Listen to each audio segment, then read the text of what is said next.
Wala sa sarili ang 35 taong gulang na si Cheryl. At ang hindi na niya makaya ang lahat, inayos siyang wakasan sa isang rumaragasang ilog.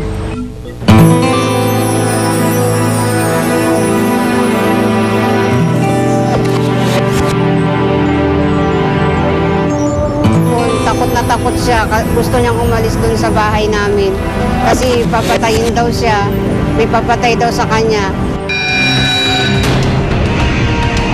Actually, tumawag sa amin yung aming police precinct 6 sa Aurora Boulevard na meron daw isang babaeng gustong tumalon dun sa Lambingan Bridge located dyan sa boundary ng San Juan at Manila. So, dali-dali pumunta yung rescue team namin doon, yung advance party. At dun sa pangyayari na yun, sa unang pagkakataon, mga 4 o'clock ng hapon, napigilan namin yung pagtalon ng babae. Dahil ligtas man si Cheryl sa kanyang unang pagtatangka, tila nagbagong agos at muli siyang tumalon sa ilog.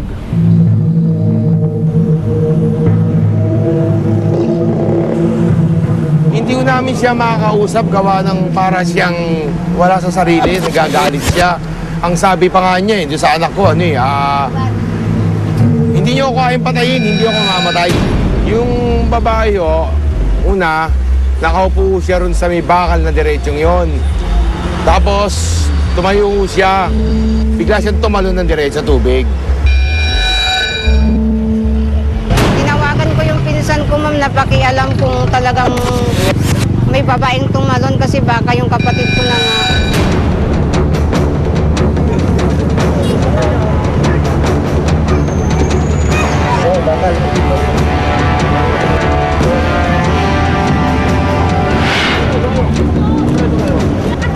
Nakatanggap po kami ng message galing sa SIGAP na may tumalon na babae sa Lambingan Bridge.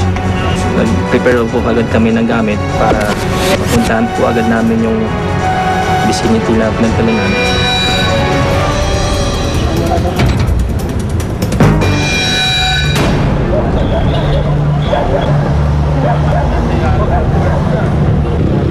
Kahit madumi yung ilog, kailangan naming i-dive yun. Lalo na kung pag makita mo yung pamilya ng biktima na maawa ka doon sa biktima, sa pamilya.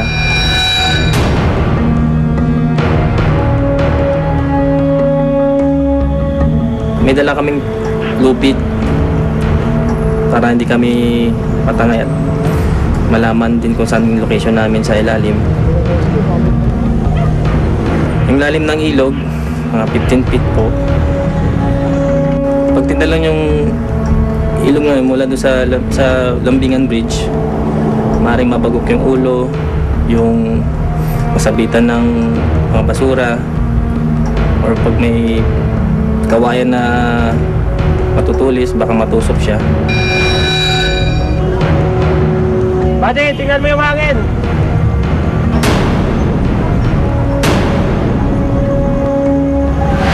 Ilan?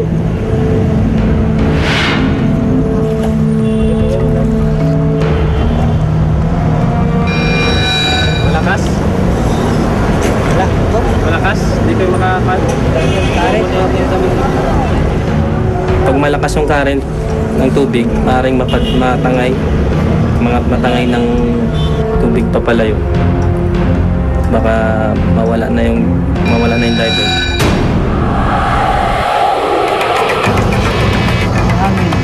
Buhangin? Ay, walang sabitan? Buhangin niya nandito? Basta lakas pa ng current.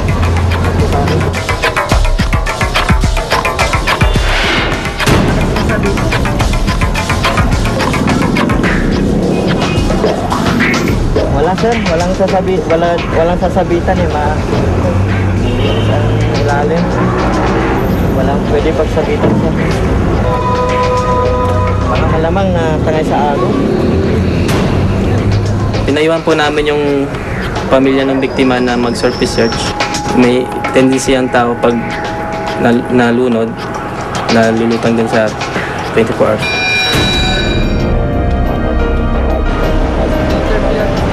Kung akala ko ma'am makukuha siya ngayon, Kasi siyempre kagabi pa pala siya tumalon, eh kung patatagalin pa dyan, baka mamaya kung saan pa mapunta yung katawan niya, ma'am. Ginawa po namin yung lahat, ginawa namin yung best namin.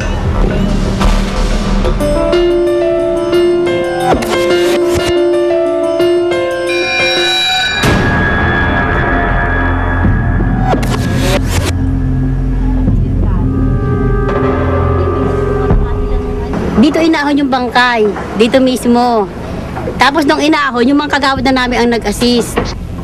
Tumawag sa detachment sa police yung aming, yan, silang mga kagawad. Tapos tumawag na rin sila ng Soko. Kaya yung Soko, yung unang-unang dumating dito, kasabay ng police. Punta kami para imbestigahan. Nakita nga namin ang bangkay ng isang babae na nakalutang doon at sa tulong ng mga bangkero doon ay naiaw namin sa tubig. Mga 5 araw nang nawawala, parang nagkaroon ng depresyo sa isipan niya. Kailangan merong communication with the person, no? Kasi without communication, hindi nila malalaman kung ano yung pinagdadaanan ng patient. Kung depressed yung tao, it's very important na dalhin yung patient na depressed sa isang psychiatrist dahil kailangan ng psychiatric treatment. Siyempre po, iba na rin po talaga yung wala na yung kapatid ko po. Pero pipilitin din naman namin bawiin yung, yung pagkawala ng kapatid namin dun sa pamangkin namin. Para kahit naman po wala na yung kapatid ko, makita niya na aalagaan namin yung anak ko.